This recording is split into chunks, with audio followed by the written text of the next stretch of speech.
জন্য আজকে এমন 8টি টিপস শেয়ার করব। নাম্বার 1, প্রাইভেসি মেইনটেইন করা শিখুন। মানুষকে ঠিক ততটুকুই জানান যতটুকু জানানো জরুরি।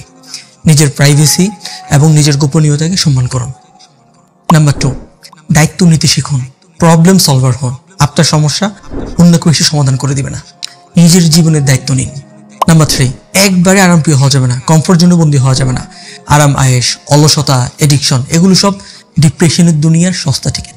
নাম্বার 4, প্রতিযোগী নয় সহযোগী হন। আপনার চেয়েও বুদ্ধিমান কাউকে পেলে তার সাথে প্রতিযোগিতা করবেন না, বরং তার সহযোগী হয়ে কাজ করুন। নাম্বার 5, প্রফেশনালদের সাথে পরামর্শ করুন। আপনি জীবনে যে পথে চলতে চান সেই পথের পথিকদের থেকে পরামর্শ নিন। নাম্বার 6, মাদক স্পর্শ করবেন না, ড্রাগস থেকে শত হাত দূরে থাকুন। আপনার জীবনে গাঁজা এবং সিগারেটের মূল্য শূন্য, বরং এগুলো দিন শেষে আপনার ফোকাসকে কমিয়ে আপনাকে ব্যর্থ বানাবে। নাম্বার 7, ফোন ডিটক্স করুন। অশ্লীল ভিডিও আপনার সফলতার সম্ভাবনা